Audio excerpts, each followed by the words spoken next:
오늘 우리가 읽었던 야고보서는 야고보라는 인물이 흩어져 있는 디아스포라 이스라엘 백성들에게 보낸 편지입니다. 성경에는 여러 야고보들이 나오고 있는데 예수님의 제자였던 야고보, 알페의 아들 야보와 야고보나 또 세베대의 아들 야고보도 있습니다.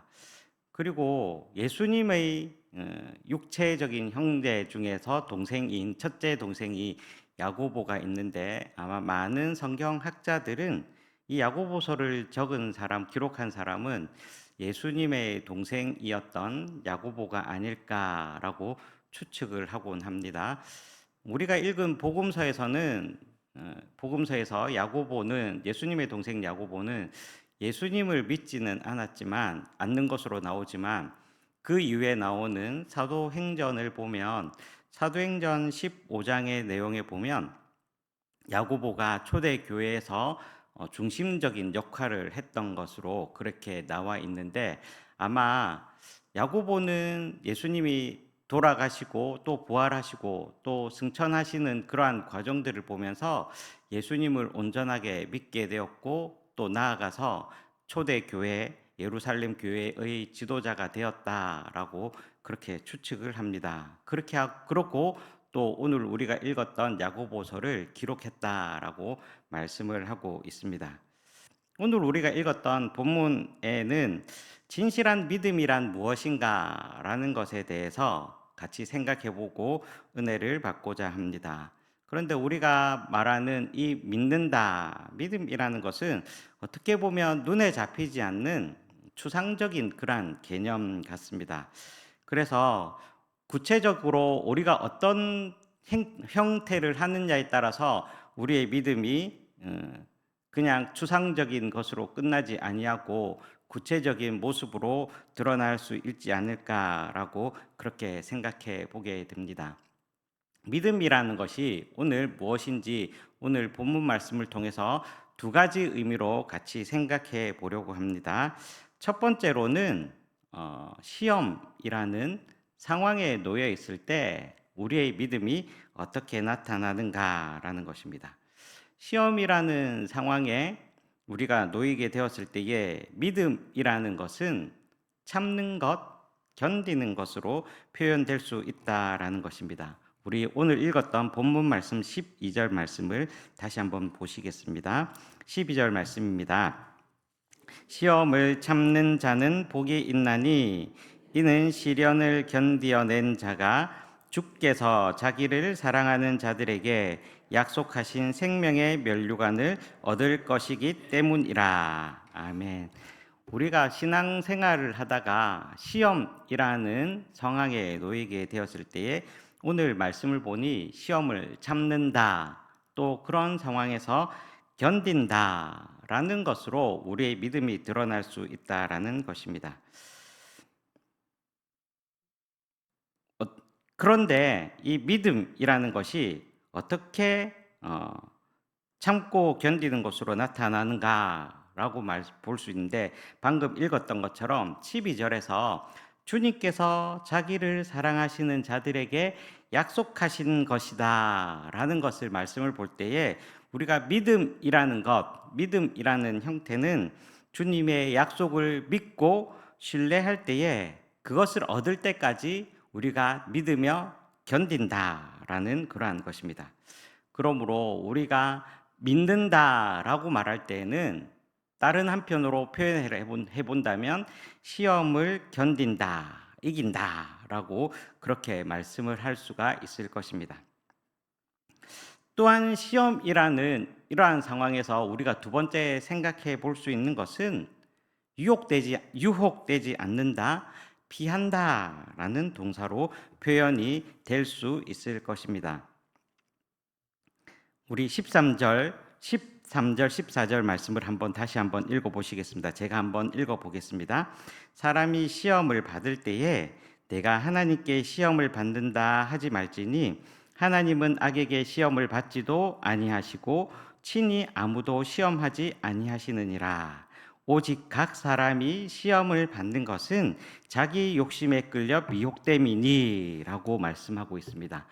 시험을 받을 때에 두 번째 나타나는 우리가 나타내 보여야 할 행동은 유혹되지 않는다, 미혹되지 않는다, 또 피한다라고 그렇게 표현될 수 있을 것입니다. 우리가 시험을 당할 때 첫 번째 상황이 참고 견딘다라고 말씀을 드렸는데, 이것은 외부적인 핍박이나 시련이 올 때에 오는 시험, 외부적인 시험이라고 할 수 있을 것입니다. 그런데 제가 방금 말씀드린 두 번째 이 시험은 내부적인 요인으로 인한 것입니다. 즉 자기의 욕심이나 자기의 욕망을 위해서 하는 그러한 것이 바로 시험의 출처다라는 것입니다. 내 내면에 남아있는 그러한 욕망과 욕심이 생겨서 죄라는 표면적인 행동을 낳게 되고, 또한 그것이 결국 사망에 이르게 된다라고 하는 것이 15절 말씀에 나와 있는데, 오늘 이 말씀을 통해서 우리는 시험이라는 것이 외부적인 것도 있고 내부적인 것도 있다라는 것을 기억하면서, 외부적인 시험이 올 때에는 참고 견딤으로 말미암아서 주님께서 약속하신 것을 굳게 붙잡을 수 있어야 할 뿐만 아니라, 내부적인 시험은 내 안에 있는 욕망에 유혹되거나 흔들리지 아니하고, 또한 적극적으로 피함으로써 우리의 믿음이 온전히 세워질 수 있음을 믿고, 우리가 시험을 잘 극복해 나가시는 우리 모든 성도님들이 되시기를 주님의 이름으로 축원합니다. 우리가 욕망에 의해서 시험을 받는 요인은 무엇일까요? 그것은 내가 어떤 것을 자주 생각하고 자주 보느냐에 따라서 우리는 그 시험을 피할 수 있는 능력을 얻게 될 것입니다. 요즘에 인터넷이 많이 발달하고, 또한 휴대폰 앱으로도 우리가 많은 정보들을 접할 수 있습니다. 신문이나 또 인터넷, 또 유튜브나 여러 가지 동영상들, 또한 광고, 이런 것들을 볼 때에 우리의 마음이 어디로 쏠려 있는가, 어떤 것을 자주 보느냐에 따라서 우리의 생각이 거기에 유혹되기도 하고 흔들리기도 한다라는 것입니다. 내가 오래 보는 것, 내가 자주 보는 것, 내가 자주 생각하는 것, 그것이 내 욕망의 기초가 된다라고 생각할 때에 우리는 그것들을 과감히 끊어버리고, 또한 피할 수 있는 능력을 달라고 하나님께 기도해야 할 것입니다. 이러한 욕망에 대해서 사도 야고보는 우리들에게 이렇게 말씀을 하고 있는데, 16절 말씀입니다. 16절 말씀인데 우리 한번 다 같이 읽어보겠습니다. 시작. 내 사랑하는 형제들아 속지 말라 말씀하고 있습니다. 내가 유혹을 당하는 것 속는다라고 얘기를 하고 있습니다. 그래서 사도 야고보는 우리들에게 권면하기를 속지 말라라고 얘기를 하고 있습니다. 여러분, 속는 주체, 또 속는 대상자가 누구입니까? 바로 그것은 나 자신입니다. 여러분, 우리 한번 잘 생각해 보십시오. 내가 아까 말씀드린 대로 내가 자주 보는 것, 또 내가 자주 생각하는 것, 내가 그것을 봄으로 말미암아서 내가 그것에 넘어간다라고 생각하는데, 우리는 그것에 속지 않아야 한다라는 것입니다. 여러분, 많은 사람들을 속일 수는 있습니다. 또 어떤 사람들을 순간적으로 속이고, 또 어떤 상황에서 속일 수는 있습니다. 그러나 나 자신을 속이지는 못합니다. 하나님을 속이지 못하듯이 내 양심, 내 마음을 속이지 못한다라는 것입니다. 그러므로 사도 야고보는 우리들에게 권면하고 있기를 속지 말라라고 얘기를 하고 있는데, 그 속지 않는 대상이 누구냐? 속지 않아야 될 주체나 대상이 누구냐? 바로 나 자신이다라는 것입니다. 내가 죄의 유혹에 넘어가 놓고는 내가 시험에 흔들린다라고 그렇게 핑계를 대는 것이 아니라, 우리 자신을 속이지 않음으로 말미암아서 우리 내면으로부터 오는 시험이나 유혹을 이길 수 있는 그러한 믿음의 성도님들이 되시기를 주님의 이름으로 축복합니다. 속지 않을 수 있는 방법이 무엇인가? 그것은 17절, 18절 말씀에 있는 것처럼 하나님 앞에 우리를 세우는 것입니다. 17절, 18절 말씀을 제가 한번 읽어 보겠습니다. 온갖 좋은 은사와 온전한 선물이 다 위로부터 빛들의 아버지께로부터 내려오나니 그는 변함도 없으시고 회전하는 그림자도 없으시니라. 그가 그 피조물 중에 우리로 한 첫 열매가 되게 하시려고 자기의 뜻을 따라 진리의 말씀으로 우리를 낳으셨느니라. 아멘. 우리가 유혹에 흔들리고 속으려 할 때마다 기억해야 될 것, 그것이 무엇인가? 그것은 우리를 빛의 자녀로 낳아주신 하나님 아버지를 기억하고 그 말씀 앞에 우리가 올바로 서는 것이다 라는 것입니다. 하나님은 우리를 속이지 않으시고 우리를 진실되게 낳아주셨습니다. 우리를 진실되게 키워주셨습니다. 그렇다면 우리의 양심에 속지 않는 방법은 무엇인가? 그것은 하나님 말씀 앞에 우리를 날마다 세우고 유혹이 올 때마다 하나님 앞에 올바로 서는 것인 줄로 믿습니다. 두 번째로 우리에게 나타나고 있는 믿음의 형태는 무엇인가? 그것은 경건의 모습이다라는 것입니다. 우리는 경건이라고 생각하면 무슨 신령한 은사나 또한 종교적인 행위를, 기독교적인 행위를 잘 표현할 때 우리는 경건하다라고 생각을 하곤 합니다. 그러나 오늘 본문에 보면 그러한 것뿐만 아니라 야고보는 경건의 모습을 보다 현실적이고 또한 생활적인 것에서 우리들에게 나타내 주고 있습니다. 경건하다라는 것과 관련해서 야고보 사도가 우리들에게 강조하는 것은 첫 번째는 잘 듣는 것이다라고 얘기를 합니다. 여러분, 듣는다라는 것은 믿음 생활에 있어서 가장 기본이 되면서도 가장 중요한 신앙의 모습입니다. 솔로몬 왕이 아버지 다윗을 이어서 왕이 되었습니다.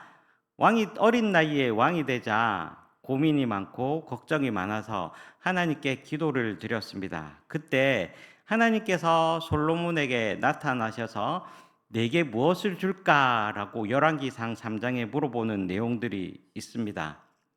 예전에 우리가 읽었던 개역 성경에는 지혜를 달라라고 말씀을 하고 있는데 이번에 개혁된 개역 개정 성경으로는 듣는 마음을 달라라고 그렇게 표현을 하고 있습니다.